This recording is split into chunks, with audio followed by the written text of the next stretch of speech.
All right, let's get her going here. Leaf Hour edition. We're talking comeback. Nick Kypreos, Justin Bourne, Sammy McKee. Live on Sportsnet 590, The Fan, Sportsnet 360, and Sportsnet Plus. Along the ride, Derek Brandeo and Jake the Snake Schultz. The Leafs rally back, boys. Down 2.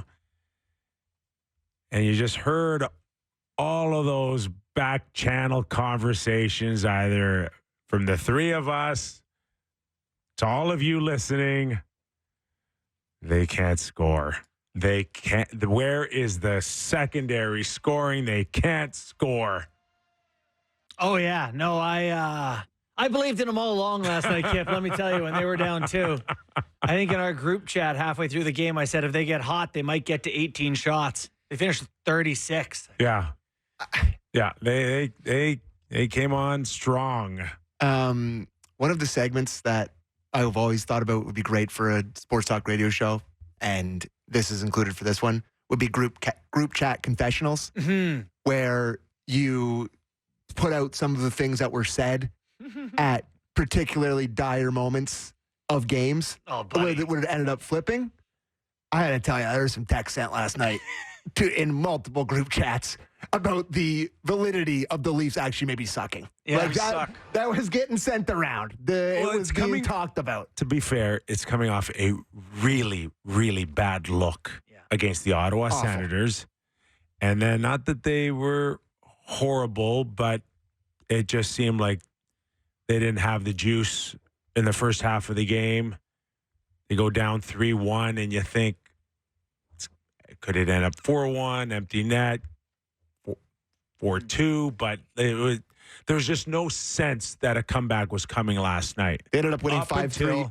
They ended up winning 5-3 in overtime last night, boys. Up until Tom Wilson. The worst giveaway. He actually missed the Four Nations face-off on that play. Everyone saw it. It was against the Leafs. Sorry, you can't be on our team. That was a tough play. All right, let's go to Craig Berube and get his thoughts of last night's game, and no sense of panic in the first half, right, Craig?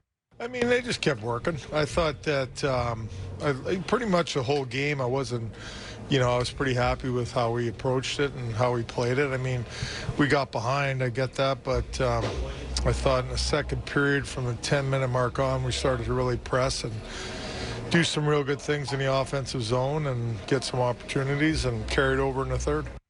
Now, to be clear, the criticism about the offense from this team over the last week or so, and including an article I wrote, was about the lack of guys behind the big guys, right? Yeah. And the guys who end up scoring the goals are Nyes, Marner, and Tavares. It didn't really get... And Bobby McMahon. He scored a goal. McMahon is the one exception. And Lorentz. That part didn't exactly get cleaned up either last night, right? It was the big boys. The big boys. The big boys came through when it counted, which we've seen them do because they can do that. They're very good. What? I'm laughing at the conversation. Yeah. Because it was a gutsy win, Sam. It was a gutsy win. It was, I know. But the thing is, it's that it always just comes back to this. Like, we can talk about all the minutiae. We spend an hour a day talking about them. Good players score, win. Bad players don't score, good players don't score, lose. Bad players don't score, lose. Yeah. That's what it comes down to every time. You can't handle the truth. Well, that is the reality. McMahon scores. McMahon was excellent last night. As a top six winger. Yes, which may have been suggested by a few people on this show. We've been saying, give him that chance, up with a couple of players. He looked good. He was very involved. I know that line was excellent with Marner and Tavares and him. They were the best line on the ice, I thought, particularly in the second half of the game. So a very positive piece there. And then obviously Matthew Nyes, I thought the game turned on him. Mm-hmm. He made plays and everything that was impactful, from the goal, the tip-in, a screen, a drawn penalty, all sorts of good plays from him. He took over, quite honestly. Yeah. I thought he was pretty good in that third period, like their best guy. The play he makes on the empty net where Willie kind of falls asleep and then he comes back on the huge back check to keep it out. So he has to go and shoot it off the side of the net. Makes a great play there. Tips one in the net, doesn't count. Power move to the net. Like, he took over that game, I thought.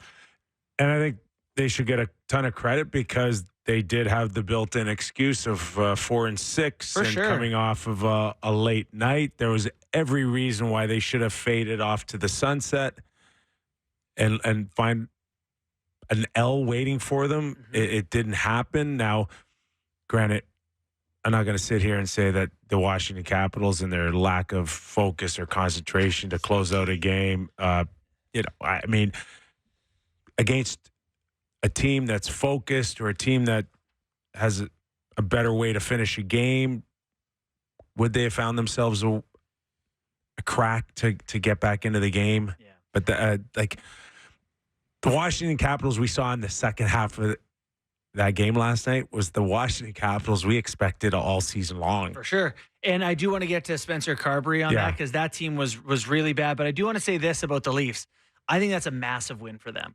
Like, I think and if you're other teams that want the Leafs to fail, that was a really discouraging win because it really proved, I think internally, if you're the Leafs, they stuck with it in a tough spot on the road. So they proved to themselves that no Matthews, we kept going. But more importantly, that they can win with the Berube way. Sure. No. But that could be part of it. Because when they lose, we're like, oh, they don't like Berube's way. And they're too gifted and they're too good for dump and chase. And they didn't get the puck all night because they were giving it away when they dumped it in. They score a power play goal and a 3-on-3 goal. And I'm not sure that changes a ton about the 5-on-5 conversation. But I think from a mentality position, I believe in momentum, like a positive momentum, the snowball of the season. And this, to me, is like a really good vibe if you're them. You can do it from those tough spots. But let's listen to Carberry. Oh, yeah. Go ahead. Yeah. Let's save Carberry. Let's go through the Leafs, and then we'll tag on head coach of Washington. All right. Do you want to get to the reviews? I do think that was a huge win. Like, I will say that I was standings-wise, too. I was sitting up a little bit during that third period. And they get it gets my attention when Lorentz, I guess, bunts one into the net with his leg. I don't know. We can get into that later. Mm-hmm. You get really excited when Nyes ties it. They take that away. And they kept going. I was on the edge of my seat. Like, I was Jonah Etobicoke yesterday. Like, I was into that game. It felt big. It felt important. The way that Berube coached the third period made it feel like he thought it was like that, too. Well, they started the third period, top two lines back over and over and over. It was like a beer league game. Yeah, just two lines over we don't and get over. One here, we're cooked. And I thought they matched his desperation. They're great in the third period. Okay, let's go to Kipper's Clipper here on the head coach on the shuffling of the lines you just mentioned. Well, JT and Mitch have played together before, and Domi and Willie have played together before, and I threw Camphor up there. I thought that line was really good for us tonight. Camp, Holmberg, and Steves. They controlled a lot of the play when they're out there, strong on pucks, and controlled it then. So, Stevie Lorenz played center for us most of camp. I mean, these guys, they're all fine with that. He loved Camp last night. He put him out in 3-on-3 ahead of Matthew Nyes. Yeah. When there was no face-off to be It was won. just like Camp came over the boards, and it was like, what? Yeah, sitting in my living room alone, I would. He mentioned Steves as well, and like you're coming off a lack of energy the night before. Like, I thought it was great that he put him in, and even Hockenpah. I'm like, new blood. Yeah. Even there's no excuses for these guys to be tired. They've been waiting all this time. Yeah, you get a little bit of energy from some guys who are happy to be there, not like, back to back. Like, they're eager and motivated to go. What did you guys think of Hockenpah's debut? I know this is not a key story for me. I mean, he's with Morgan, right? Yeah, he was. Didn't play much in the third, it felt like. How many minutes did he end up with? 15-something. Sounds Yeah. about Just right. big and large and kind of got in the way sometimes, and then sometimes he got in his own way. I would say the flexibility of an iron rod. He played 15-36. Yeah, he Look a little stiff out there. I think that was my take too. I thought he was fine, totally fine. But Fine. Looked like a guy. he's not graceful. that's No. all. Looked like a guy that hadn't played since March and has a knee that's bone on bone. Yeah, that's he what was he looked like. 6'7". Yeah. John Tavares, let's go to the head coach and get his thoughts on his number one centerman last night. Yeah, he was excellent again. I think, he's been playing really well, and, he's just a competitor. he's so good with his stick in tight areas and winning battles and stick battles and stuff. And that was great to see him get that OT winner. Thought he had a heck of a game. Yeah, he led the charge along with Mitch Marner and Willie. And played 21 minutes last night. Well, guess what? No 34. He's the number one He's the center. number one centerman. Yeah, I guess. I think it is interesting when you talk about the guys and who Berube is going to like and not like. It's interesting to me that he likes Tavares. You know, like he does. Yeah. He trusts him. He thinks he's a competitor. He's been pretty effusive with his praise of John Tavares, right from the start of camp all the way through the season and into that clip. Well, I think he's probably got respect also for being watched. in the He league watched for him get years. stripped down too. I mean, losing the captaincy is a big thing, and he's handled it really gracefully and classy and whatever other words you want to describe it. But we all know how much it crushed him and made him feel, and it's a tough pill to swallow. So I think there's a sensitivity towards John that we know he's in his last year. We know if he's going to continue here, he's not going to make the money that he's made before. Come playoff time, it's still debatable where his role is and where his strengths are. And it's just not a given that he's going to be the second line centerman come playoff time. So they are sensitive towards him in terms of knowing that he's not going anywhere at $11 million for this year, and we still need him to produce. So let's handle him the way we need to get the most out of him. It's crazy. He's got 61 shots in 17 games, which is well over 3 shots per game. Like he's, kind of JT, point per game. He's JT. He gets his points. He gets his regular season points. He's going to have gone through this contract with the Leafs, kind of being what you thought you'd get. He'll probably average really close to a point per game by the time it's all said and done. It's funny. I'm happy that I think they were expecting more, though. Well, okay, that's fair. Not so he was at $11 million at the time when he was like the second highest paid guy in the league. You thought maybe 80 could turn into 100 or 120 with some. Yeah, that first year had 47 goals and 90 points. Young talent, but yeah, that's fair. It's last night was what you needed out of him with no Austin and lack of production coming from other places. He needed he is their big gun last night, along with Marner and Nylander. And he makes a great move. He won a great face-off. How many times during a key power play, a face-off was lost and you killed the first 25 seconds? That was the face-off you needed for the play. It happened to be on a power play scenario, so it's a 6-on-4. Bang, bang, bang, Marner. Yeah, that's it. I know you guys know he's good. Where do you think he is in face-offs in the NHL? Best. Real close. I think he's third. Yeah, but he was fourth yesterday. So then every once in a while, like the timing of them, it's not necessarily just you want the number. Yeah. It's just when you win them. But last night he had to win one. Had to win one. Just under half, and he did. It's nice though that because the start of the year, I guess he got very sick, and he looked very bad.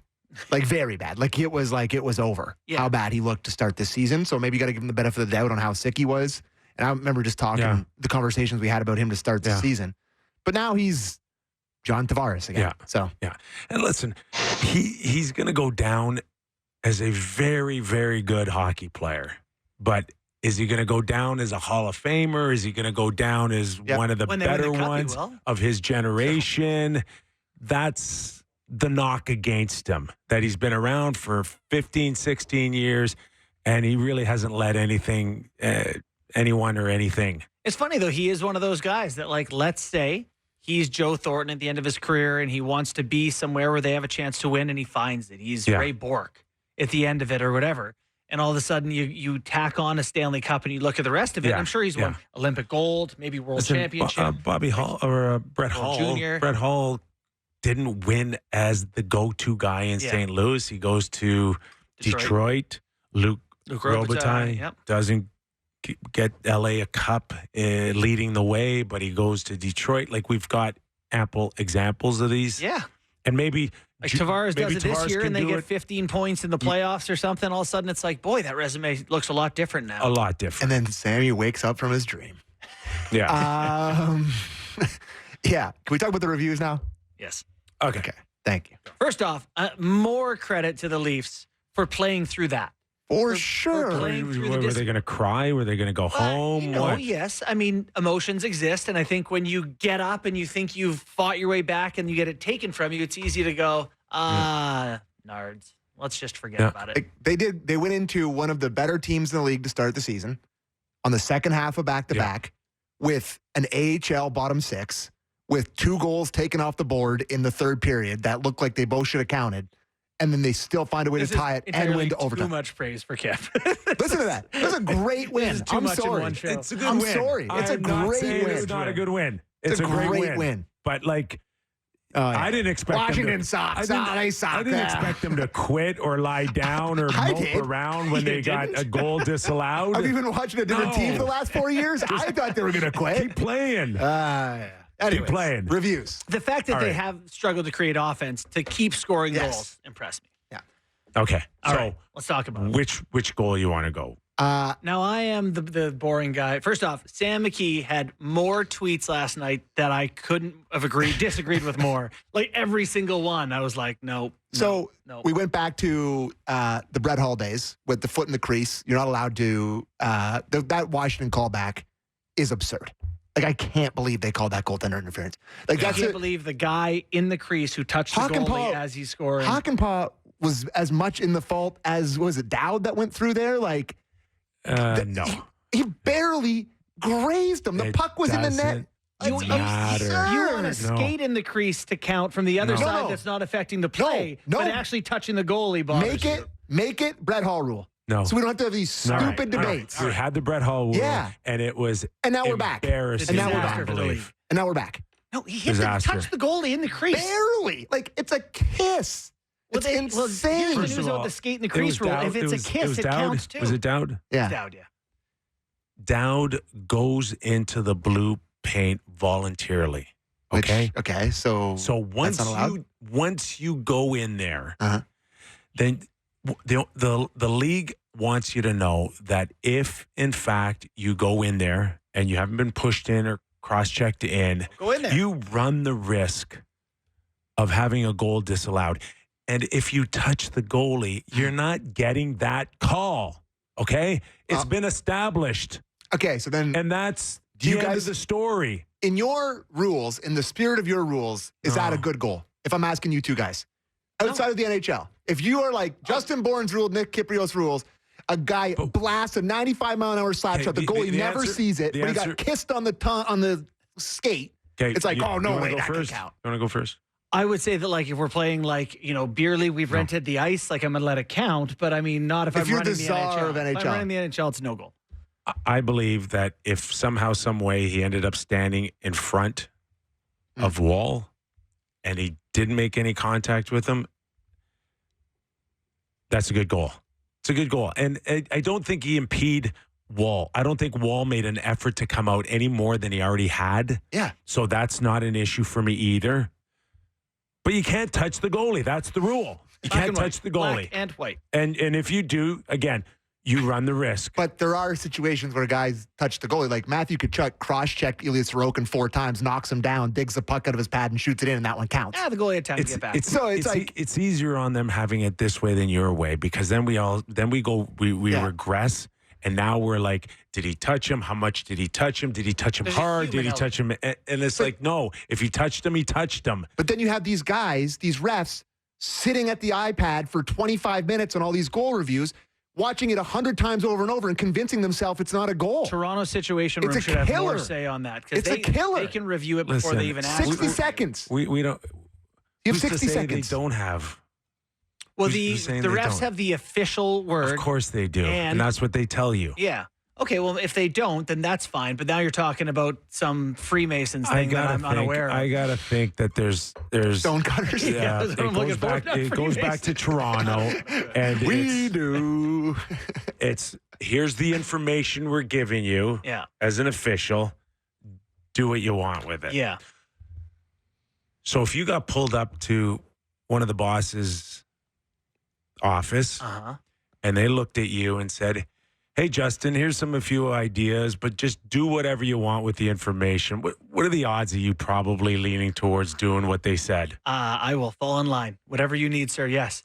That's probably the way it works when you see an official on a headset I agree with talking back to Toronto. Yeah, just so you know. Yeah, here's what actually happened. I know you made the call. Yeah, for sure. Next one. I guess we'll go in chronological order. The Lorentz one. Yeah. Do you want me to go first? That was the hardest one for me. I hate the call. I agree that he propelled the puck forward with his leg. He lifted his leg. Yeah, he did try to use his leg to put the puck in the net. You guys Once Lorenz These are the rules. and any dog I've ever known lift their legs, I know what the intention is. That's pretty funny, buddy. Like, what could the other claim be? Like, I was taking a stride. Exactly. Well, he was. Right? It went off as like, I get that one is a tougher one, okay? But the whole spirit of the rule conversation. It's just not the skate. But spirit of the rule conversation, like the whole reason you have no kicking motions It's safety. is safety. Yeah. And that had no bear. Like, so if that had gone up and hit him in the gut and he went like that, would it have counted? Yes. I think once Then it's like 2 feet on the body make I a know. difference. I It's think- like that's so. And it's not even a kicking motion when it's a kneeing motion. No, it was right? it was a nudge. Yeah. It wasn't a kick. It was a nudge. I think once upon a time there was a thought that we don't want people kicking with their skates. Yeah. But it's now nothing. You cannot propel your leg purposely I would like to see that changed. to move in the direction of putting a puck in the net. Yeah. And Tough to that's- get it in. And That's he it. gave it a little Stupid. And I'm hacky sack in there. I'm going 3 for 3 on the high stick too. What? I am. Oh, this guy's got Coley Campbell on line one. He's like in his ear right now. Coley doesn't even do it You anymore. got it in your ear right now. You're like, Coley. Coley's like this close to retirement, man. That puck would have been a foot under the crossbar if there had been no one in the way. It was knuckling downhill by the time Nyes touches it. So there's 2 angles on it though. The one, one that's up. but the camera from the end boards, because they have the one that shoots all the way down the ice. The one that's like looking up, when it's pointing up, Yes. it clearly looks like it's a high You're stick. missing- But then the level one, it is where he makes contact. You're missing the most important Because he called angle. it no goal on the ice. Is that what it is? Like, The referee's angle. yeah, it was a hero call. He's the most important angle. Yeah, Hero well, call. he was Okay. Hero. He waved it off right away. Hero. Did not even. He didn't see it, and he wanted to go to video review. You're telling me he didn't see it? I'm saying that reaction? a lot of those calls now, it's like, So he guessed? I'll Yeah, do, yeah. he guessed. Oh, no, refs never guess, Kip. Sorry. Yeah. Sorry. You don't react that way when you guess that fast. That guy said, I Okay, want to you take a don't. look at this. So let's wave it don't. off. We'll do You the don't. whole thing. Call What's Toronto. nice? 6'3"? Oh, 6'10", apparently. No, it's He broke Nick Dowd's nose last night. He was a man. And it was a fantastic redirect. Perfect. Too. great tip. It was It down was through his legs. fantastic. Yeah, I'd have been But if under. the official's right there and he waves it off and then they go back and take a look at it, it's got to be really noticeable that it was underneath the crossbar. And the they didn't, appeal they to the didn't get official's there. view, I don't know. They didn't get there. No. I did it wrong. So Wrong. there you go. So, We got hey, comments on listen, this. nobody wants to get in there and piss off a goalie more than me. No. But I don't want to go back to those Brett Hall days where it's just a total embarrassment. Let's listen to Craig Berube on the reviews. The one Lorenz scored, I don't understand that call because if you look at the rule, if you kick, a kicking motion is a skate, right? This wasn't the skate, it's the shin pad. It wasn't. So I don't get it. No. But guys just stuck with it. They weren't focused on it. They just were focused on the next shift, which was good by them. It's good on those guys, And I thought the high stick goal was a goal. We looked at it again. I mean, to me, it's a goal, but that's the way it goes sometimes. You got to keep battling, and we did.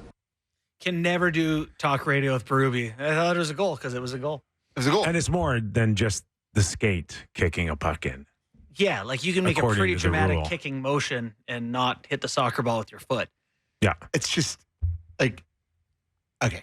If it hits your skate and you make a kicking motion, Yeah. no goal. Everywhere else on the body should count. Ankles. Ankle?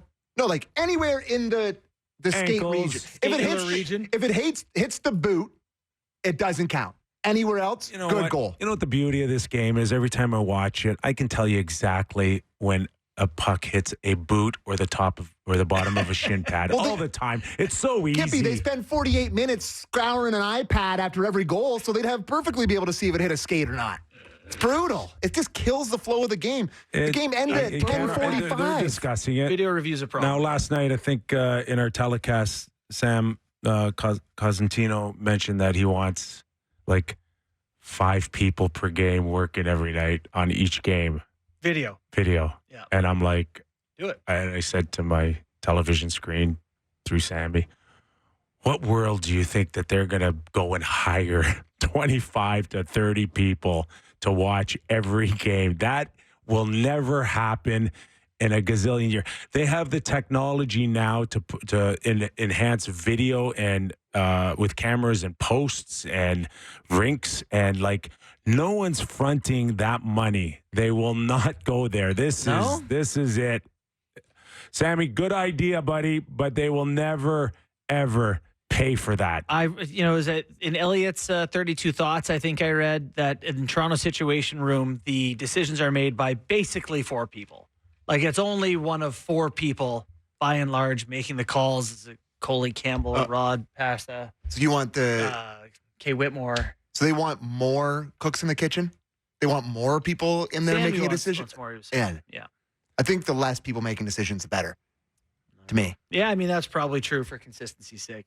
And I don't know how you speed it up. You don't know until you know, right? I think you put them in and do you on. like being rushed to make a decision? Do you like people hanging over you? No, but I do like the idea that, like, if you can't tell after a couple views, then just go with the call on the ice. If it's that close and the ref said, to your point, said what he said, then let's just move on. I even think it's, and I don't know, I do believe that this was an issue in the past. I don't know where it is today, but there's sometimes like you're at the mercy of the television, like Sportsnet, to show the find another angle that they never saw in their war room. Yeah. So I don't know if they wait for it to come or it's unavailable. This is my appeal to Sportsnet, to be more biased. Like when the call is going against the Leafs, find no reviews, no replays, show nothing. And then when the call's for the Leafs, make sure you can find all the angles we need. Leafs. There's 31 teams that believe that's already happening every game. Yeah, like there's a lot of stats to look at that say the Leafs do not get the benefit of the doubt. In a few minutes, we're going to welcome in Oliver Ekman-Larsson, who played his 1,000th game. Yeah. So a Toronto Maple Leaf on the Toronto Maple Leaf on our show. Can you believe it? Are we okay with that? Yeah. Yes. Okay. Yeah. We want a few players, but we don't want a lot of them. Right? How often would you want one? One a week? That's once every 2 months. Well, we're on pace. Clipping along. Just Listen, if I have to tell them every once in a while they sucked the night before, I don't want them coming on the air the next day. Well, lucky that you have Oliver Ekman-Larsson. I don't think he sucked last night. I thought he was pretty he's good. been good all year. Yeah. Actually, why don't we listen to the coach, Craig Berube, clip 7 on OEL. Very happy for Oliver. 1,000 games in the league is it's a special thing. It really is. You know, it's a lot of hockey, a lot of preparation year in, year out, throughout the whole year. You know, it's not just the hockey season, and it's a desire to keep playing and, you know, playing at a high level. And I thought had an excellent game tonight, which I'm very happy for him. It's great. Yeah, and nice. That was a tough game the other night against the Ottawa Senators, but when OEL was driving someone's face into the ice there. You like that? Yeah, I liked it. You know, I it is funny, like looking at his career stats.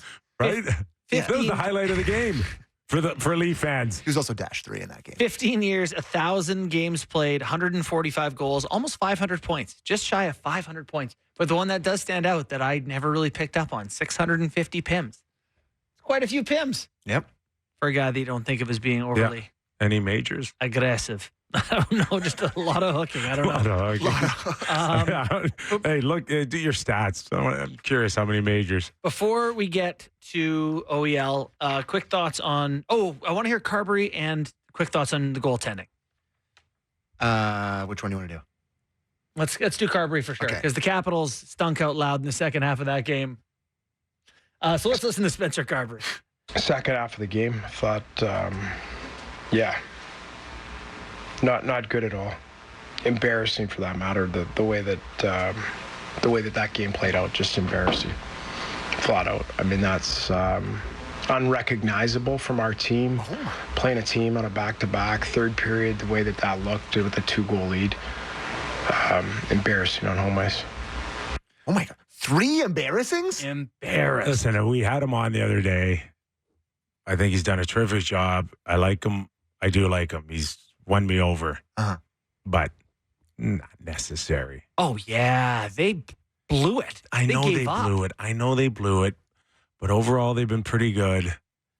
It's okay if you want to say that in the dressing room. After watching them start this year, I wouldn't have gone down there. And I think, this is just my opinion, but I think it may have had to do with against the Leafs, knowing that maybe his comments would be seen up on all the networks here in Canada, and a little extra oomph out of him because he was so pissed off that he lost to the Leafs in the way they did, that he gave it the extra. You don't think he'd have done that in the Columbus game? I'm pretty sure he would have passed on that off of a on the Columbus triple game. Embarrassing? But listen, overall, really good start out of this hockey club. They've been great. I do want to throw in there watching Rasmus Sandin and his $4.6 million salary for the Caps last night. Didn't have a moment where I was like, God, it'd be nice if he were still a Leaf. I think he did have an assist on one of their goals. I mean, he does some stuff. Yeah. But the play he makes on the McMahon goal where he drifts towards Tavares and it's a 2-on-2. Yeah. You have one guy and he's just like, ooh, look at the puck. I was like, I remember that. I also got a kick out of last night watching a lot of people upset in the Twitter world, or whatever you want to call it, that Joseph Wall didn't get an assist. I think I did that. I spurred that on. Is this you? Uh-oh. Somewhere along the way, we stopped giving assists to goalies for saves. And that is really, really sad. Oh, I didn't say that. That's dramatic. You double reelied me. I single reelied. Oh, okay.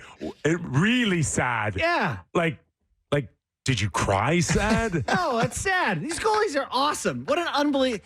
Alex Ovechkin in the slot. You can't tell me he didn't assist the goal. What is an assist? Why would you care? Have you ever talked to a goalie in your life? Is he going Did you play with any goalies? Do you go to arbitration and go, I got that assist taken away, but, my numbers are pretty good. In the American Hockey League, when I was a video coach, I had goalies come to me constantly and be like, why? Hey, I made the save before that went up to the D. You don't get paid for anything having to do with assists. Everyone wants the credit. Goals.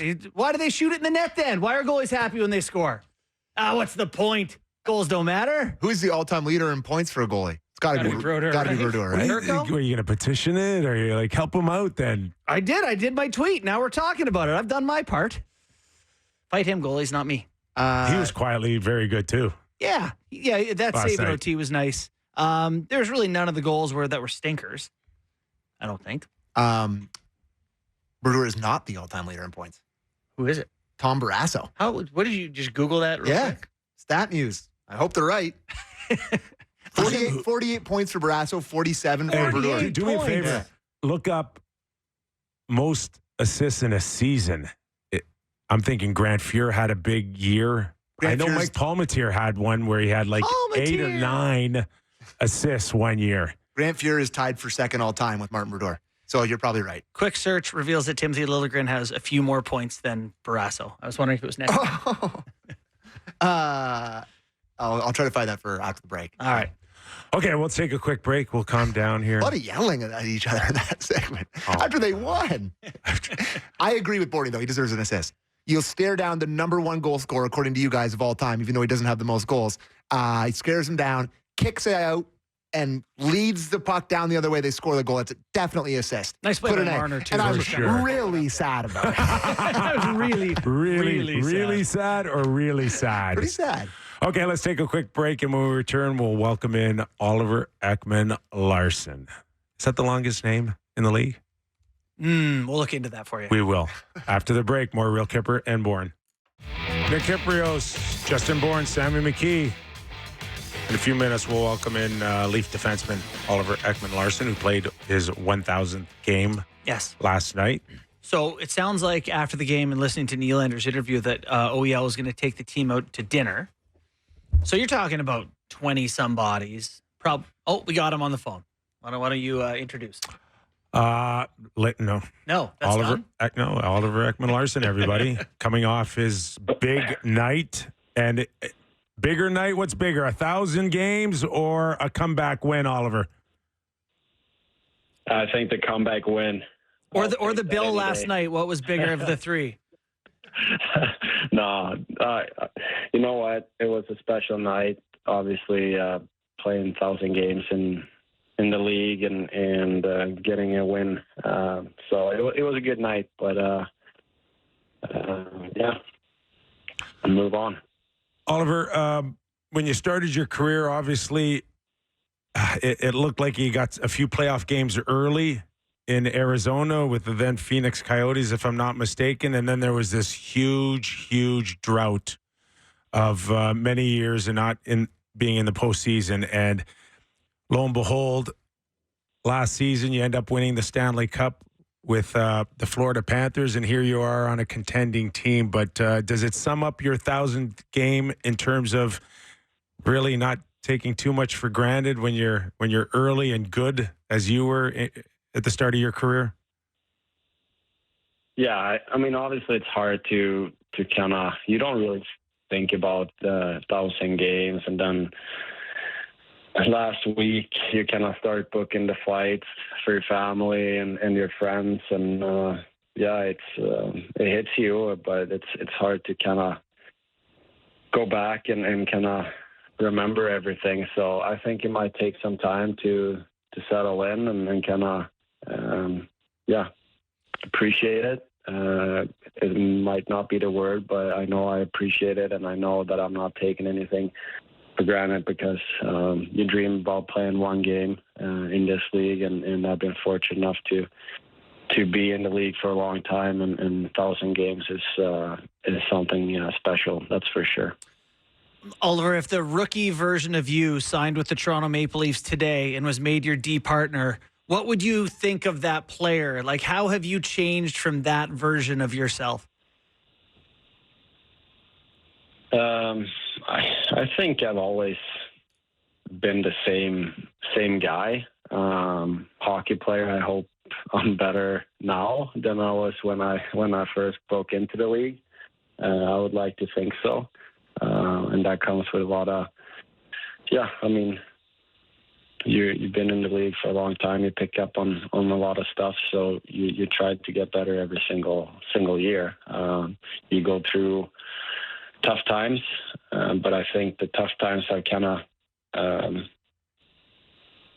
helped me go through it and kind of get better and came out better on the other side, I feel like. So I've always been a guy that picks up on a lot of stuff, kind of have a easy to pick up on reads or small details, and I think that have helped me a lot, and I feel like the work you put in the off season, and I feel like I've already, or I picked it up a lot the last 5-6 years. So I think that's why I'm 1,000 games and the body is feeling good. So, but yeah, it's hard to know. I remember coming into Phoenix and Shane Doan is telling me my second or third day, hey, enjoy it because it's going to go fast. So I know what he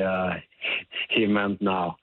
That's for sure. So, but yeah, I think he is trying to get better every single day, but obviously I thought I was a pretty good player coming into the league, but I feel like hockey had taught me a lot of things, and I met so many unbelievable people along the way, so I'm very grateful for that.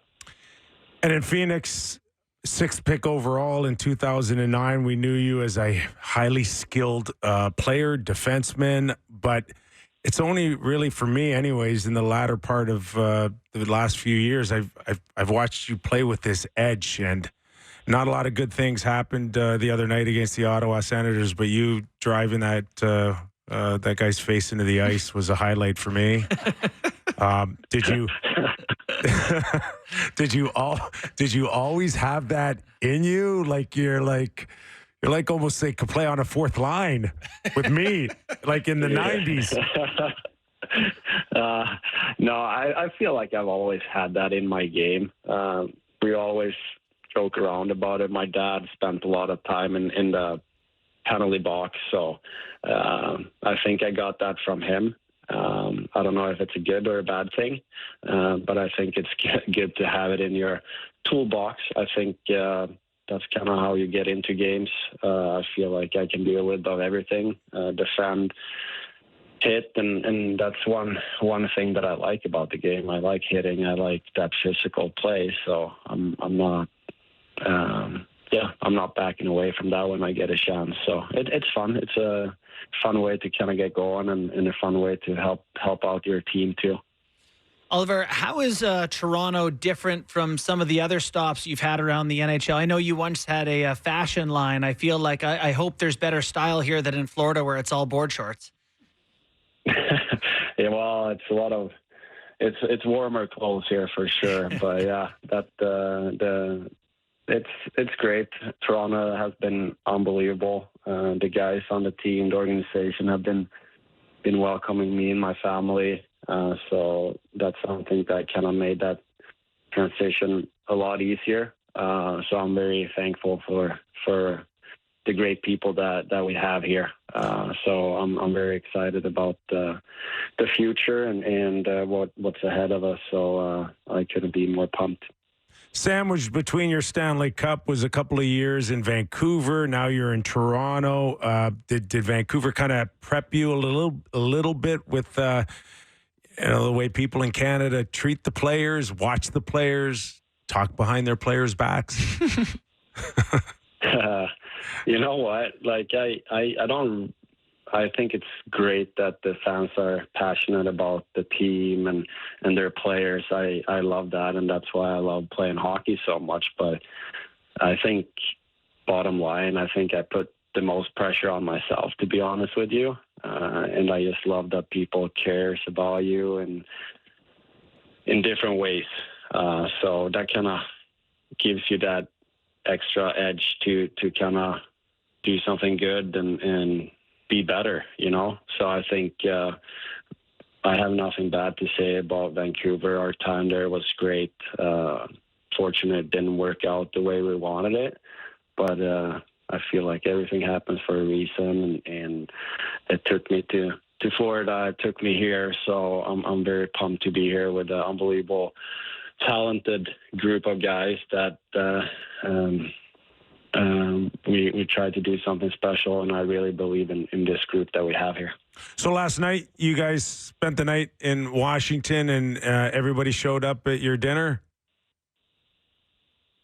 Well, we haven't had a dinner yet, so... that one's coming up. I put a dinner up. Yeah, I put a dinner up on the board, so we'll see what the guys want to go for dinner. So I owe them a nice dinner, that's for sure. They have been great to me and my family, so they deserve probably more than a dinner. So it doesn't scare you when Willie goes, I'm going to order really expensive wine? No, I actually, somebody told me about that. So, but Willie, I told that to somebody else. Willie might have to chip in a little bit. Yes, we know how much Willie makes. Yeah, he'll be okay. Sure. Yeah, I might have to cap him. Yes, that's a good idea. That's right. Okay, Oliver, really appreciate your time. Best of luck this weekend against the Edmonton Oilers and the rest of the season, man. Thanks for joining us. Thanks, guys. Thanks for having me. Yep, thank you. Oliver Ekman-Larsson, everybody. Yeah, he's just been a treat to watch in terms of like last night. Really, I really thought this like year. in that at that 10-minute mark that we heard Craig Berube talk about it, like when Oliver had a chance to push pace of play, Yeah, he was up ice. he was up. Including the one where he took a pretty solid whack at the other team's goalie. You guys are just the biggest goalie defenders. That was the biggest flop in league history. If anyone swings at your goalie who's holding the puck, The puck is sitting there. He hits him. that's nice that your lightly. subjective opinion is He it hits didn't hit him hard enough, lightly but don't in the- swing at my He goalie. hits him lightly in the blocker, and he goes down like he took a. I'm with Sammy. That was on this one. I absurd. didn't hit him hard, but you don't take was a whack at a absurd. goalie without expecting someone to be upset. No one did anything. Like Yeah. they looked at him sideways. Tom Wilson was out there. I thought the old Tom Wilson would have jumped him. There was nothing. They just did nothing. I don't know. Yeah. That Logan Thompson, a lot's happening in there with him. He actually had a tough night, even though he only gave up 4 recorded goals. I thought He he was looked behind fine. him a lot. Up 3-1. 2 more went in. I thought he was good. He's looking behind him quite a bit. No? Yeah, I know, but it's still 3-1. You're Yeah. still in charge, and he did make some good saves. Think he's a third goalie I for don't Canada or know. what? I wouldn't want to watch that in that for Canada, but I Is guess he we have to watch number Bennington. one goalie for the Washington Capitals? Yeah, That's what we ask. he is. Who's their other guy? Well, I'm just saying, though, is he legit? Oh, I don't know. Right? Who knows? I've never been a Capitals guy. I know they made some nice offseason moves or whatever, but that team is still They did look built as to get slow eliminated as in the first round. We thought they were going to be last night. Yeah, they have that They didn't in them. move. And I understand Matt Roy is a nice defender. Chikrin, I think, is a nice player for them. He looked a little lacking confidence on a touch or two last night, but yeah. Anyway, So now this weekend, big one. We'll tee it up more tomorrow, but Oilers coming to town. Well, just think about the energy that a loss would have done last night going into that game. It's just, as you mentioned, it's a big energy swing. It's a big. We're looking at the game a little differently, and I expect Austin Matthews to play in that game. Do you? yeah, I do too. Yeah, I do. Okay. Yeah. So hopefully he didn't wake up as stiff as he probably was a week and a half ago, and he's good to go. When you said energy on Saturday night, I thought you would have meant that the Leafs playing as well as the biggest superstar on earth playing a concert at Rogers Center at the same time. I thought that was the energy you were talking about.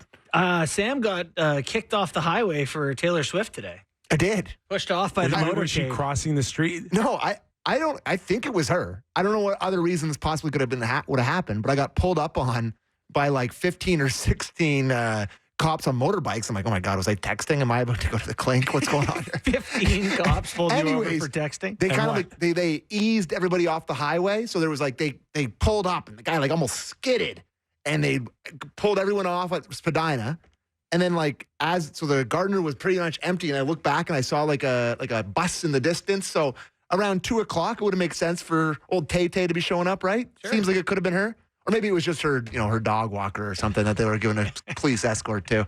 Holy, we are shutting the city down. It's incredible. Bring in the dollars, I guess. Bring in the dollars. Most important person on the planet right now. I just for fun, I went and looked on old Stubby Hubby to have a look at what it costs for a ticket.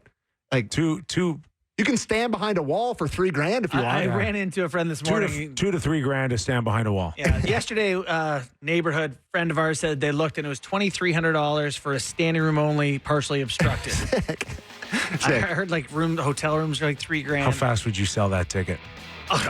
I mean, immediately. I don't know if I was handed a free ticket if I would go, and that's not like Well, like, you didn't have a enter. Well, 41-year-old man. spoken like a guy who didn't enter the Rogers contest. I haven't won anything, but There's like Oh, if you sell that ticket from Rogers, you won't be working here anymore. I would pal. take my sister 100%. I'd Yeah. go. I'd go. Yeah. If I got a free ticket and I couldn't sell it, I would obviously go.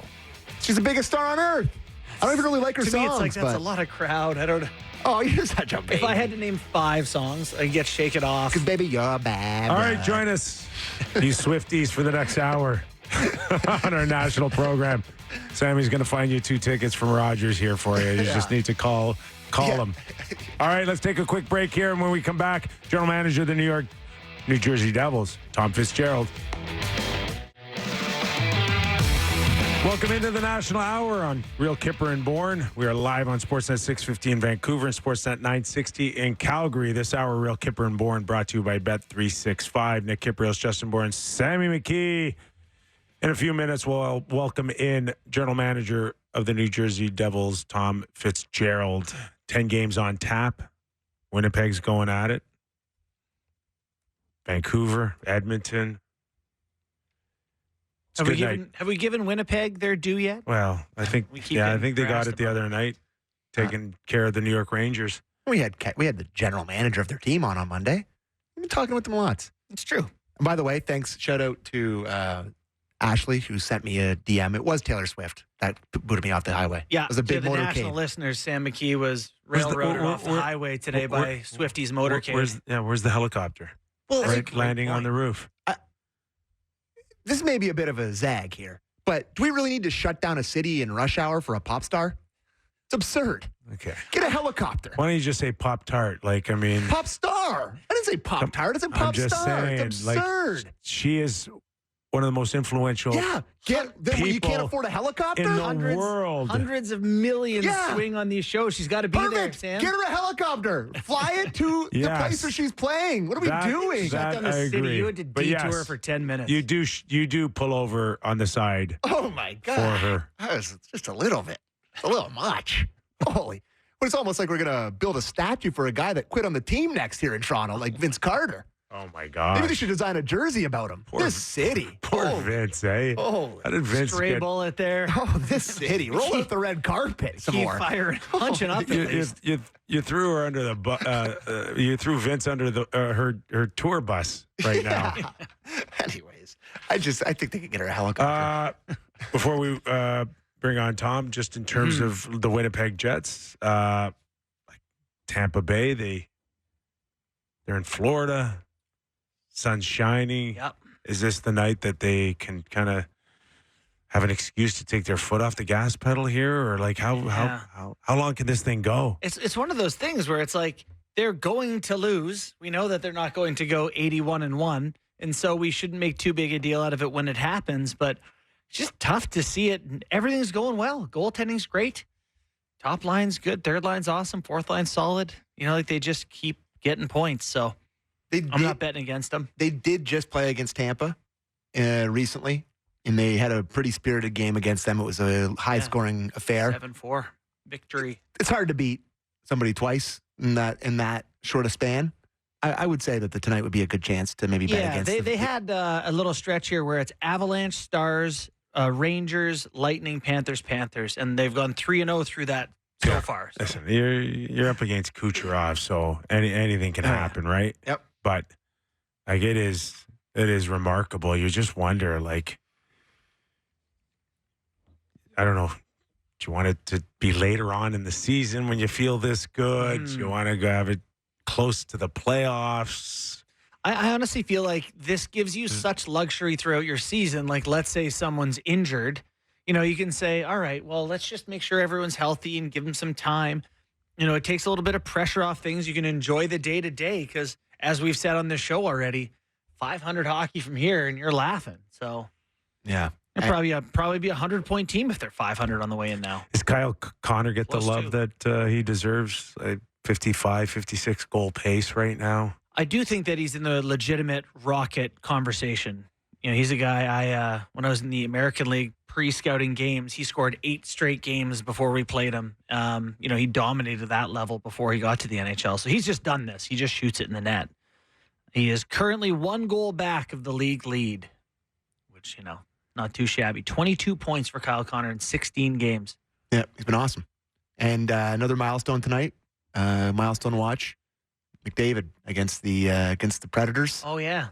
Could get 1,000. He does really well against the Predators. Him and Draisaitl both. You know who does well against Predators too? Everybody in the league. Everybody in the NHL. league. The Predators. There's an article on Sportsnet from Adam Vingan today. Is here's why the Predators are last in the NHL. And to be clear, they're last not just in points, but in points percentage too. They are very legitimately in last place with San Jose and Montreal. I got buddies like they do not want Connor to get it tonight because they're going to. Hockey Night in Canada Saturday night, Toronto and Edmonton. They wanted to. They want to save it for Hockey Night in Canada. His 1,000th point. We should sit Connor out tonight. That's for our sake. No, don't. No, you're right. All right. Part of those 10 games tonight include the Florida Panthers and the New Jersey Devils back to back with a a day in between. Let's welcome in general manager of those Devils, Tom Fitzgerald. Fitzy, how are you, man? Thanks for joining us. Doing great, guys. My pleasure. My pleasure. So did you buddy my ass off here in South Florida? Do you remember back-to-backs having a day off in between? No, this is unique. You know, we did this in the bubble, right, back in 20. And, yeah. It is unique. I actually kind of like it. It's nice getting the first win, that's for sure. But you know what? It's just something that it's different. It feels like a playoff game, quite honestly. No, we're excited. We're excited to be here. Tom, what have you made of your team's start to the season? You've already played 19 games, which is at least 3 or 4 more, I think, than most teams. But Metro's a pretty competitive division this year. How do you feel about how things have gone? I think things have gone well. I think there's some, like every team goes through some inconsistencies. At times, some games you're playing well. You know, special teams are on the down, or you find you're playing against a hot goaltender and you just can't find a goal. But overall, I really like the direction that Sheldon's leading our team, the habits and the details that we're playing with. We're harder to play against. We've got some different characters in the lineup that we haven't had in the past. I think we are a harder team. We still believe we're one of the fastest teams, especially in transition, with the Parkland offense. So, Fitzy, if you ever see your head coach Sheldon Keefe every once in a while with a really big smile, it's only because he doesn't have to listen to us here in Toronto anymore. But I can only imagine what his day-to-day routine was under the microscope here compared to New Jersey, and that's not slighting your market. That's just saying that the reality is there's no other place like it in markets like Canada. Oh, you know what? I can't answer that question because I'm not him. It is completely different for sure. But we have some great fans, and they're very passionate, or as passionate as any team in the league fans about our team. So, you know, we'll get booed off the ice in certain games. You know, you'll get the Bronx cheer. But, yeah, I can't answer that. I know he's enjoying himself. He seems relaxed. He's been great to work with. Everything I thought he would be. Like I said, he's got our guys playing the right way, understanding what work is, what compete is, what good habits mean, details. The game within the game. Like he's really laid out. There's a crystal clear picture of what his expectations are with our team, and it's been great. When I look at your roster, it looks like you have a philosophy, because I see a lot of speed up front, and I've talked to people who are like, yeah, aren't they kind of small? And it's like, have you seen their back end? Your back end has a bunch of giants back there. Not sure if people are aware how big your D are. Is that something that's philosophical for you, or just you're looking to get the best D possible and they happen to be big in this case? I mean, I'm not going to sit here and tell you I didn't want to get bigger on the back end, but it's got to be the right players and the right mix of talent and character and hardness. You need puck movers, transitioners, and you need guys that, you know what, you need drummers, right? You know, you need guys that are going to be able to box out hard, make it hard for the opponent at the net front, stick up for their teammates. You know, having the trees back there are pretty good. I think I heard somebody say that might have been Kenny Hall. Like, you can have all the trees you want. You can only have maybe one bush, right? So right now we don't have any bushes. We've got a couple in the American League who are going to be really good NHL defensemen. We just feel right now, like with our back end in particular, it's probably the best depth we've had. When you can send us Simone Nemec to the American Hockey League and Seamus Casey, who had a fantastic camp and is going to be an electric player in our league, you can afford to send them down and can really get proper reps. And up front, everybody knows what the pillars of our team are. And that's the skill. It's the Nikos, the Jacks, the Bratters, the Timo Meyers up front, the amount of skill we have. And we feel like we've done a good job of filling around those guys with different players, right players, you know, two-way players, harder players. So, no, it's been fun, and you know, like I said earlier, Sheldon's done a great job of taking a lot of new faces and really aligning everybody to the common goal.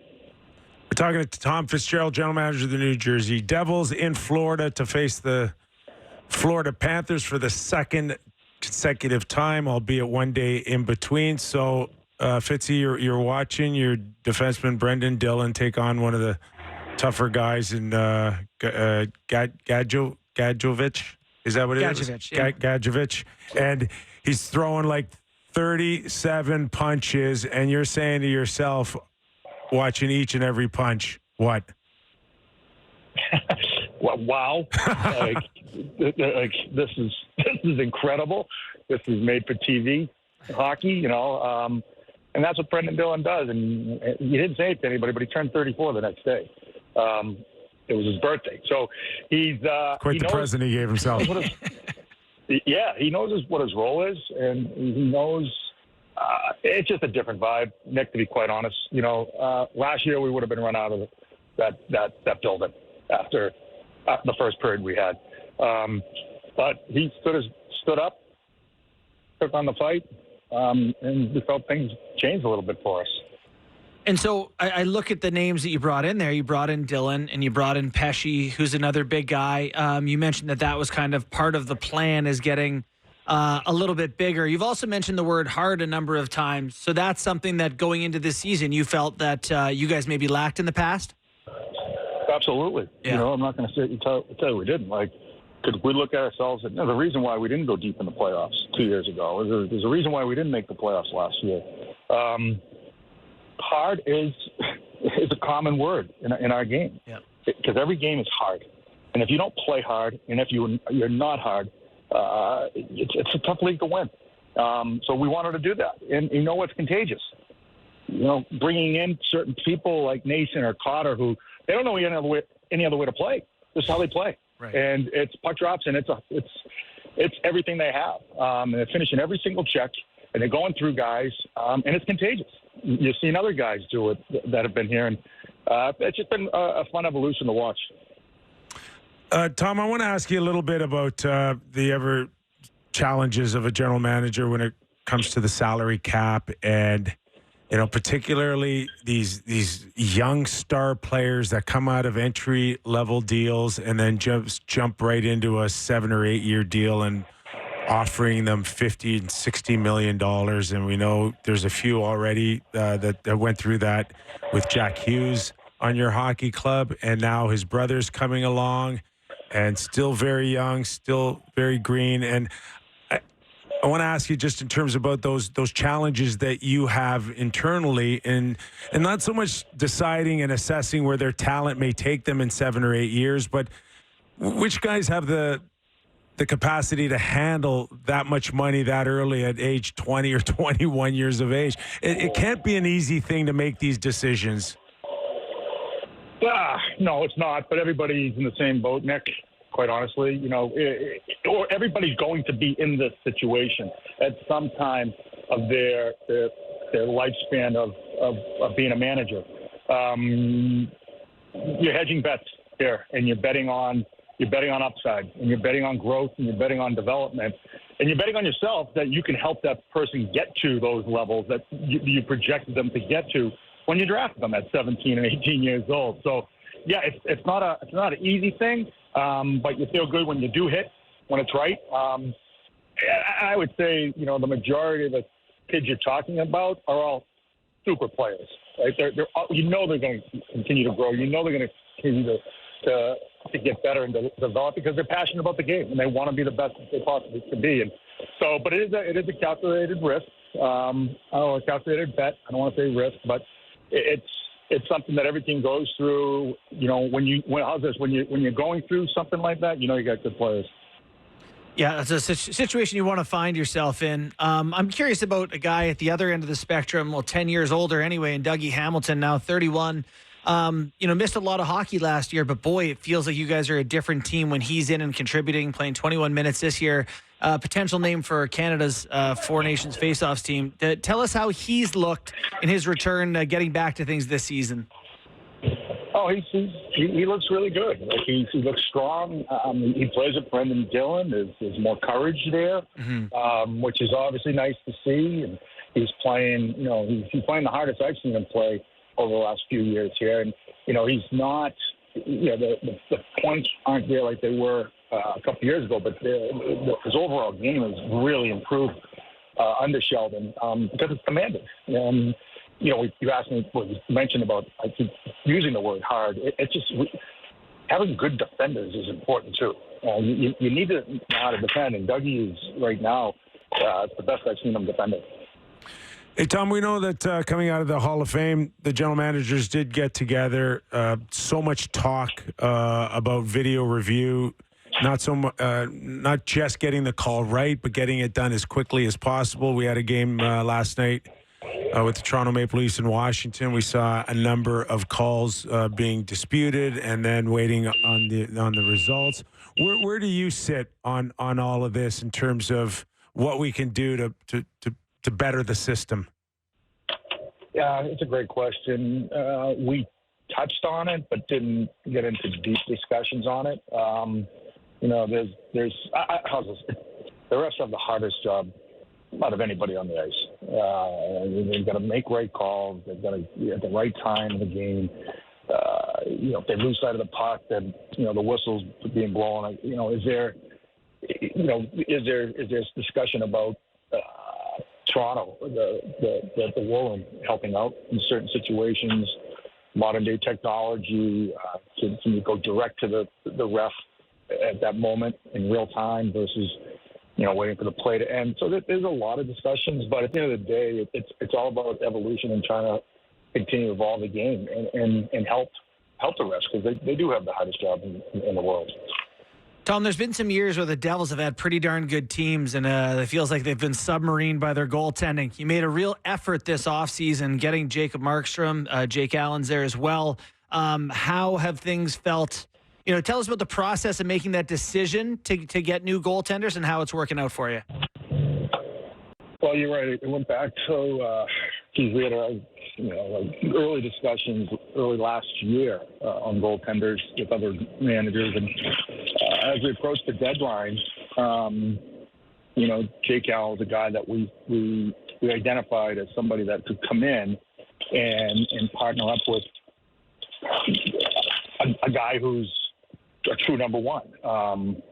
We didn't have him. We didn't have that yet, but we laid down the plan. We had to convince Jake Allen actually to waive his no move or put us on his no move list, or take us off it by telling him what we were going to try to do in the off season. He did. He came in. He played great. He's such a veteran. He's such a good teammate. He played really well for us. And then, trading VTech at the deadline to free up that extra year of contract was important, so we could have flexibility in the off season. And Jacob Markstrom was our number one target. We got him. I think both goalies have really complement one another, and both have played well. For the most part, they played well. So, we feel we're different. It's a different feel, quite honestly, Justin. Like, even for me, sitting way up, it's just like, oh, good, he stopped the first shot. We're in a game. That's how good it's been, eh? Or how bad it's been. Yeah. Tom, so many general managers use the American Thanksgiving as this gauge to truly understand where their team is or what their wants and needs are. You buy into that, or all along where you want to maybe head towards a trade deadline personally? I think. I think I use like a 25 game mark. And that probably coincides with U.S. Thanksgiving. I think what your team is. Like we know what our strengths are. You're always looking to add depth. I want to see what this group can continue to do before we make any decisions on a need. We still have a couple of injuries. Guys who are a big part of our fourth line in Curtis Lazar and Nate Bastian. So we're just kind of patchworking internally right now. It's the Bowlings and the McDermotts who have come in. They've played well. We're just going to continue to just kind of evaluate that. Again, I'd like to add some more speed into our lineup, whether that's on the bottom end or you just never know what's going to be there. And we'll start really discussing this stuff right after Thanksgiving, quite honestly. When you get to early December, you're meeting with your pro group, and this is where we're at, and this is what we probably want to add. Great. Tom, good luck in Florida, man. Thanks for doing this. Awesome. See you guys. Okay. Yeah, thanks for your time. That's Tom Fitzgerald, general manager of the New Jersey Devils, and at times the fastest show on ice. There are some nights I'm watching them, and it's like, am I in fast forward? He's like, we want to add more speed. Yeah. Oh, I mean, okay. Bratt, Hughes, Heishier, Nason skates, Meyer can move. Mercer. Mercer flies. How about Paul Cotter's year? 24 years old, 6'2", 210, 7 goals, 5 assists for 12 points already. Like, he's just kind of humming along for them. Excellent hands. Yeah. Some of the best hands in the league. And Luke Hughes is one of those guys that could find himself on a new deal starting at $7 million. Yeah. I saw your article today. I wrote an article today for the Toronto Star on Matthew Nyes. And are we allowed to talk about that in the National Hour? Yeah, we are. Yeah, Okay. in general. And the article is more about, for me, just these kids coming out of entry-level deals and being in a situation where they're amongst the highest paid guys on the team, and they're barely eligible to vote. Like Jack Hughes is 23. He's been making $8 million. He's going to be making it for a long time. That's a steal of a deal. When's his contract end? Oh God, I don't know. 2030. But he's old. He's old news. I'm talking about Slavkovsky and Owen Power and some of these kids who are now finding themselves, their talent's worthy of that number, and it's a fairly safe bet, as Tom Fitzgerald just told us, on their talent.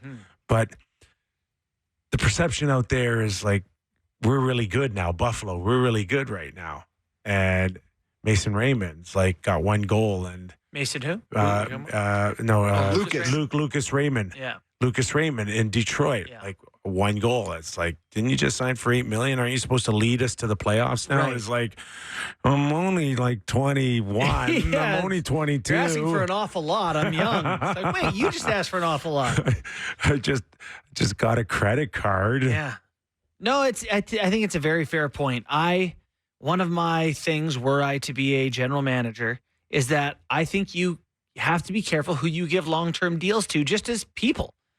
You really have to trust the individual as a person, that, they are a hockey obsessive nerd and this is the most important thing to them, because it's not to everyone. Yeah.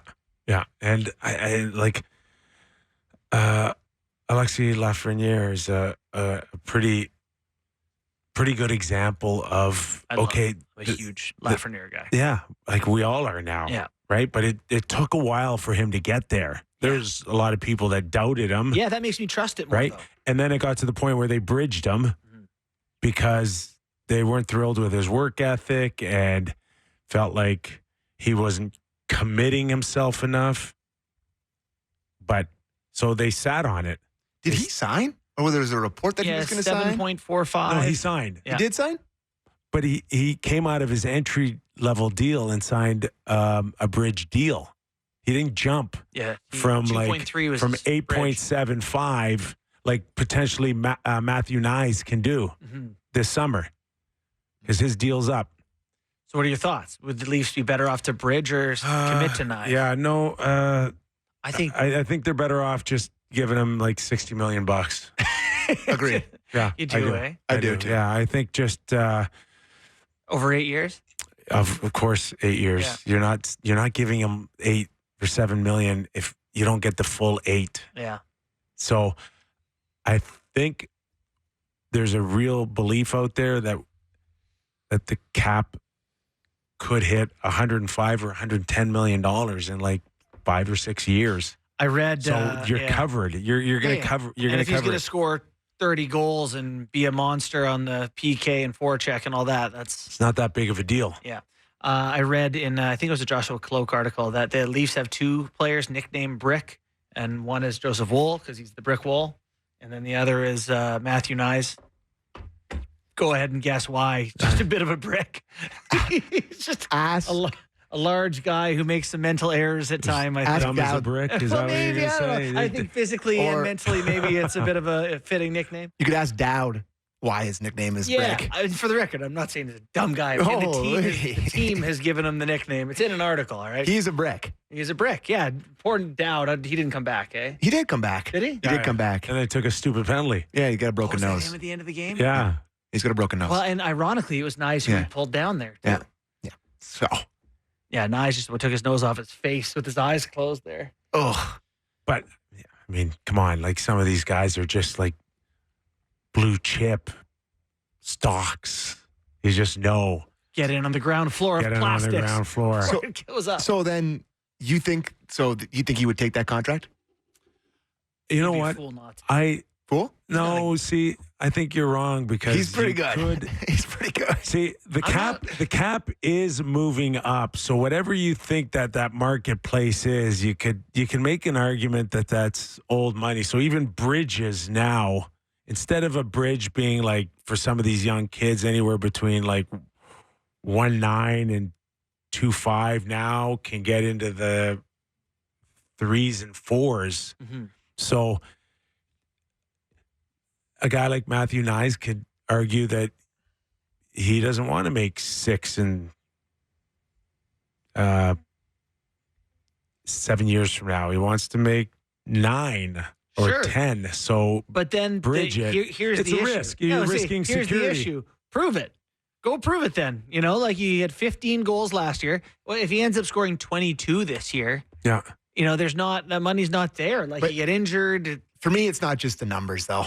And we all three of us know it's not just the numbers. I know that's what the Leafs would show, but you watch this guy play, the impact he has physically on the game and just his size, and his presence. He's rare with that maybe that 5-tool thing, but it's the same argument or principle for all of them, and that is like where's your cutoff line of feeling like how can I turn down $50 million? Take it right now. Yeah. Right. And how am I going to feel in 2 or 3 years? Like, I can't believe for 1 second Jack Hughes is really all that thrilled 6 years from now. He's still going to be making 8 Well, when Leon's at 14 and everybody's such a jumping dumb to deal. You 16, 18. You guarantee yourself. But to me, like you're going to end up being Brad Marchand at that point if you're Jack Hughes.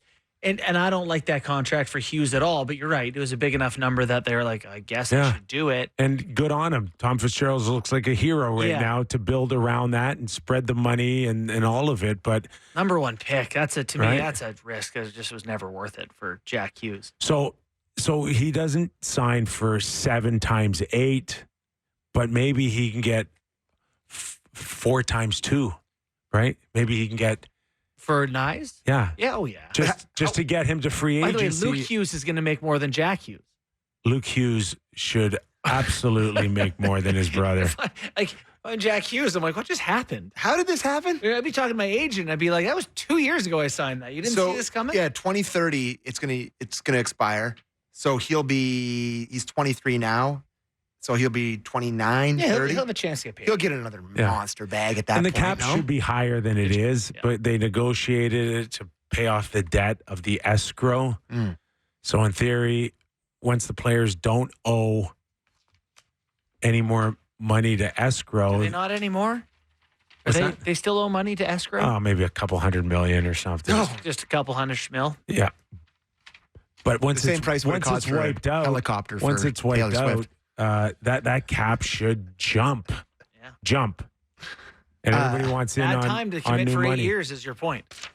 Bridget, baby. Well, Believe in yourself. we'll see what Connor does with that. What's his name? Fred Van Vliet. Bet on yourself. Yeah. All right, Sammy. Game time? Time game. Let me get my sheet here. It's game time presented by Bet365. Visit the app for latest odds and find out why it's never ordinary at Bet365. Must be 19 plus. Ontario only. Please play responsibly. So I was talking about McDavid and Draisaitl both absolutely own the Nashville Predators. Like I can't remember what the number is for.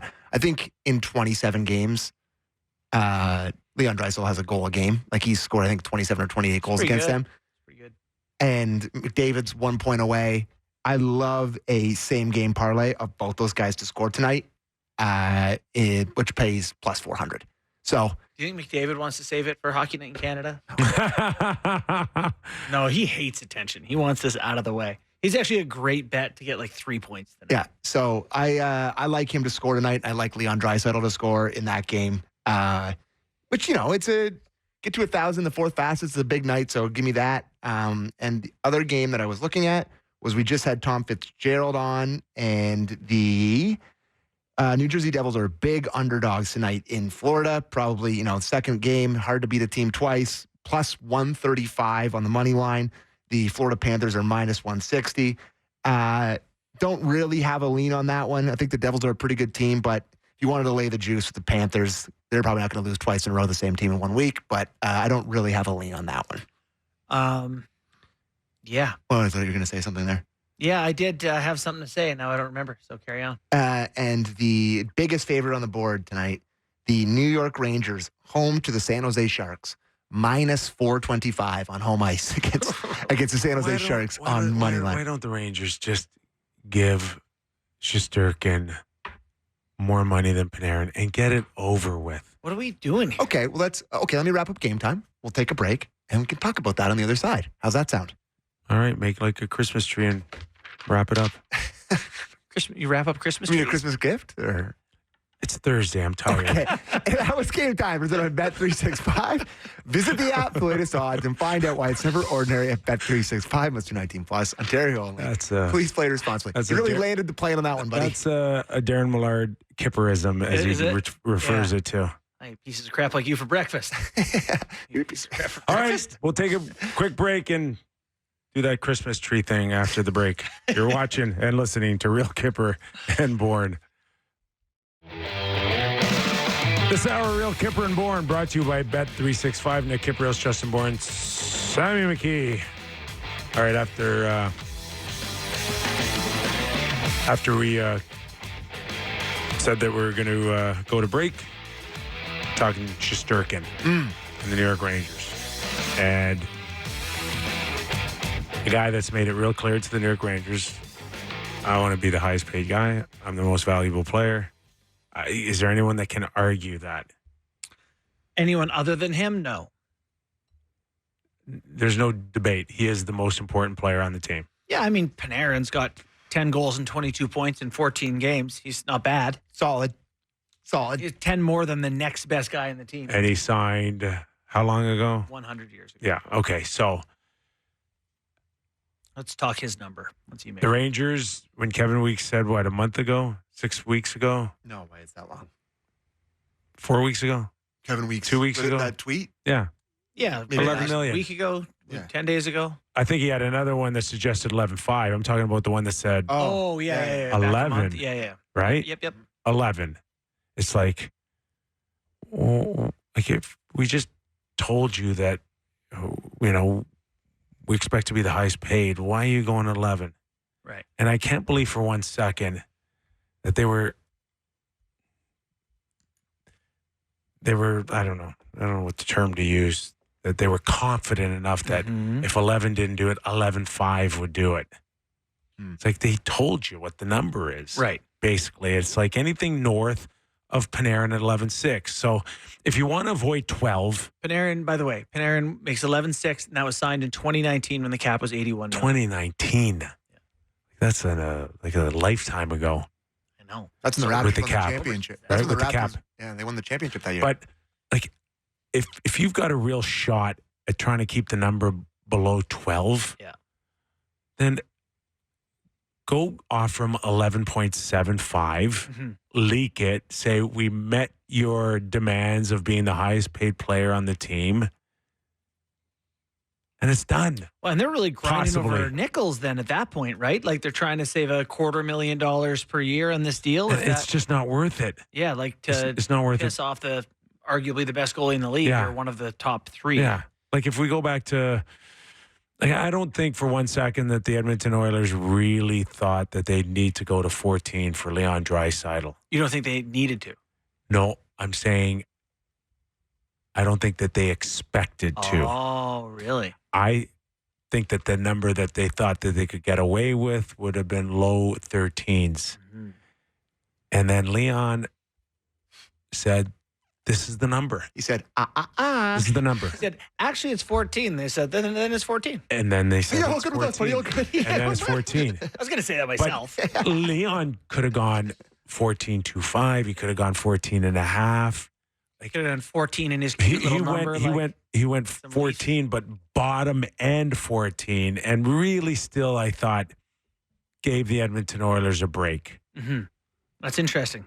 So once you start going above 14 and you want to tap into the 14.25s or the 14.5s, then you run the risk of everybody being a little pissed off. Everybody being teammates?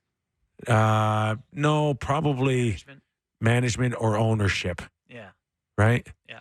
Because let's not forget, like, on top of the salaries, these star players, they get looked after really well. Yeah. Really well. That's stuff that you don't know about. Mm-hmm. Like, you know, how you get into the All-Star game? Nah, take my plane. Oh, You know, really? That kind of thing, right? And you don't want to. You want everybody to be happy. Yeah. So 14 was a good number that made everybody happy. Yep. And that's what the Rangers should be doing with Shesterkin. Well, there's no doubt about it. It's actually borderline insulting, given his age and what he's done in the league, and he's clearly worth that much money. And then you look. I get the Rangers having a grind, though. You know, that Zibanejad contract is going to get a little concerning, right? He's not playing well. Not playing well. 31 years old. He's under contract at $8 million per till 2030.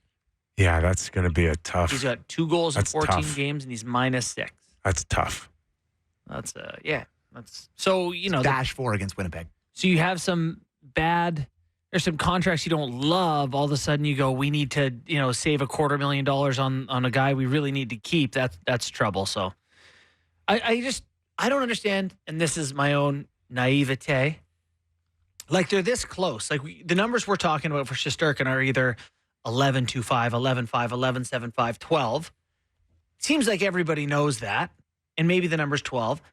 How are they not able to just, like, it's going to happen here? So let's just get in the room. Unless it's not going to happen. There's no, like, they're going to let him go to UFA. Not good. I'm not saying that. I'm just saying that, like, as long as you're still not as sure as you just mentioned you should be. Mm-hmm. It's going to happen. It's like, well, then why hasn't it happened? Right. And that's the danger. Is why hasn't it happened? What you're saying is he's going to be on the Golden Knights next year. When he's going to sign for $6 a year. He's going to sign for $6 a year. He is a modified no trade. There is 10-team no trade. Vegas is not on that list. I'll promise you that. Teams and owners also run the risk of sometimes, like, players can emotionally move on. Mm-hmm. You think? Yes. Yeah, it's not the be-all, end-all. And here in Toronto, Mitch Marner. Oh, boy. So Mitch is off to a pretty good start, but he's also had now probably since the summer to mid-November going into Christmas, the thoughts of, where else can I play? Where's my family want to be? Do you like it there? Do you not like it there? Maybe I do some research, talk to other players.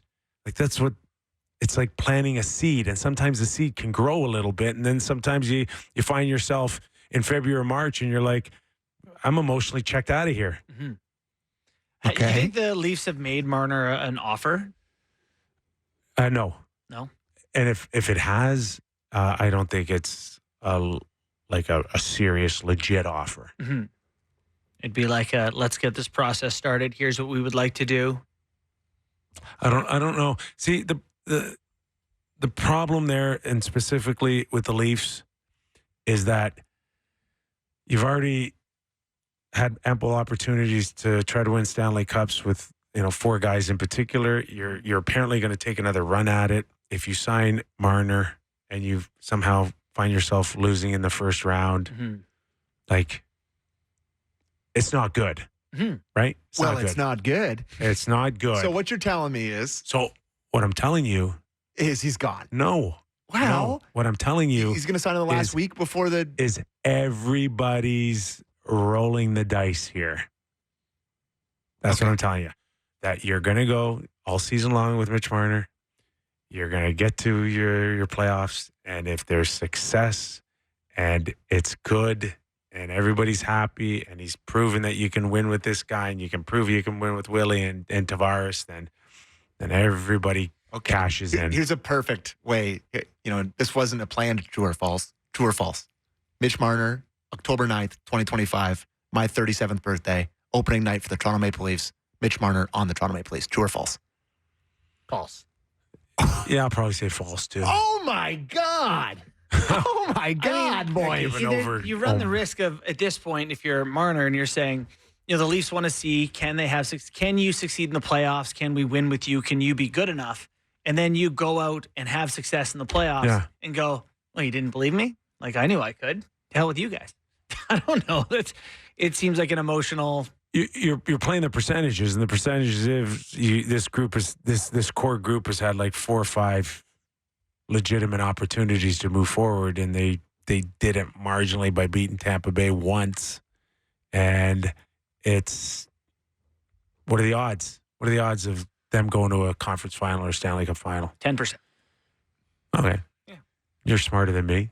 It's probably about what the model would say. I don't know. Maybe. So why do you want to sign him in November, Sammy, or December? Because he's good. Yeah.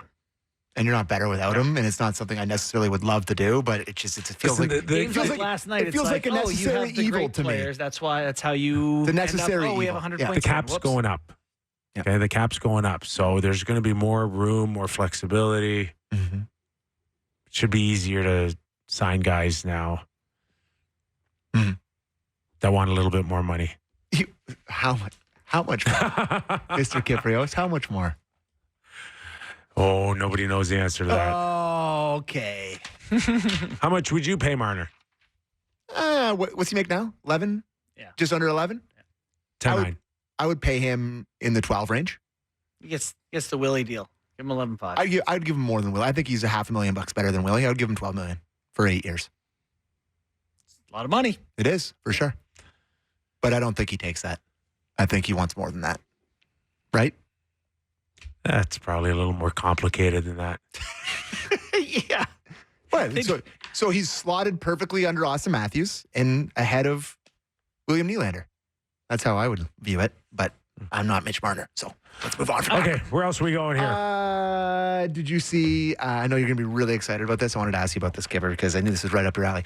Did you see the Chicago Magazine? They recreated the famous scene from Ferris Bueller with Connor Bedard. Yeah, I did. You liked that, didn't you? It feels like a movie that might be in your wheelhouse. I loved that movie. All right. That's on my top 5 favorite yes. movies. No question. Yeah. And just to do like 3/4 of that movie in a Gordie Howe jersey is awesome. Really cool. Especially in Chicago, as like the lifetime rival, Blackhawks, Red Wings. Like it's like a whole thing there. I love that. Yeah. Didn't love Bedard. Anyone? Yeah, Bedard looked great. Okay, wow. I thought for sure you'd be like, his shifts are too long. I think you're going to get bent out of shape about it. Listen, he's just a kid. Is he? He's just a kid. He's not, he's not having the season that he would have hoped. I'm sure the league is, not thrilled that they're marketing a 3-goal scorer right now. Anyone? Bueller? This is one of those emotional, tied-up questions, too, much like your Mitch Marner conversation, is if you don't take Connor Bedard on this Four Nations face-off team, do you think that pisses the kid off, and does it matter if it does? Maybe listen motivates to me. This weekend in the Hall of Fame, I'm standing beside Mike Keenan and Steve Yzerman. Mm-hmm. And the conversation came up. About Bedard? No. Oh. About cutting Steve Yzerman. Oh. And if I'm not mistaken, he might have even cut him twice. And I just remember Steve saying, I was really pissed off at you, Mike. Mm-hmm. But then I looked at the guys that you had ahead of me. And I'm like, I got it. Yeah. I get it. Well, but then to me, not on there. That's how Connor Bedard. If Connor Bedard is not on Team Canada, I don't think he will be. Just look at the names ahead of you and tell me that you really deserve to be there. For sure. But for him not to be there, there's going to have to be like a Lafreniere or a Tom Wilson or a Zach Hyman or that kind of guy. Who's playing more of a specific role, Yeah. right? Yeah. I'm pro Zach Hyman on the team for what it's worth. Listen, it's a tough league, and everybody knows how fast you can shoot a puck right now. I bet they would want him around as a 13th guy, though, and just like get the experience, be around the whole thing. You're probably going to use your 13th guy. I don't know. The only thing you got to wonder, too, is like how much they're using this as a stepping stone to the Olympics. Yeah. And it's not to win the Four Nations. It's to get them ready to win a gold medal. Which is why it's relevant. So right? it is relevant.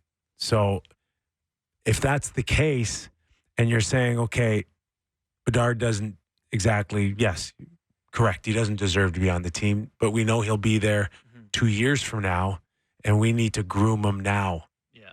That's one way that he makes the team, Sammy. The only way I'll push back on that is like, I don't think you're going to learn that much in the Four Nations face-off. Would be that much different a player 2 years later. I'm skeptical.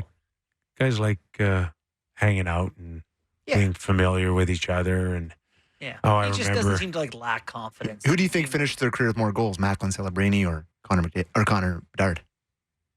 I don't know. Do you see Celebrini and Mishkov get into it the other day? Celebrini's good, boys. Yeah, he is good. I've watched a couple Sharks games just with an eye I on don't him. know his game well enough, but Connor Bedard's a shooter, boys. He's a shooter. I mean, he should be a top 40, 50, maybe what few years, 60. Connor should hit those numbers. Yeah. No, I think Bedard is the answer there, but not as commentary on Celebrini so much. Who, he's another name. Be curious what kind of year he could have. He's, 3 goals in 5 games hasn't so played far. much. Curious if, he had a year or two, could he be a Canadian guy? You know who's for sure dropping like a stone right now? Trevor Zegras. I think he's a goal and 2 assists on the year or something in like 11. How old is he?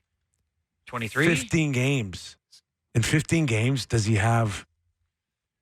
He doesn't have 2 goals. I will have your JB. answers here momentarily. Trevor Zegras this season has 1 goal in 15 games, 3 points, -6. And was he on the cover of EA hockey, the NHL game like last year? They marketed. Haven't bought one since NHL 14, so I wouldn't be able to tell you. What an old dude, I cool know. guy. No, I just am old. Oh, I used to commentary on the game. No, They sold this guy as like he was it. Yeah. To your point, you don't just throw anybody on a box. But who let us in on the direction? Adam Oates.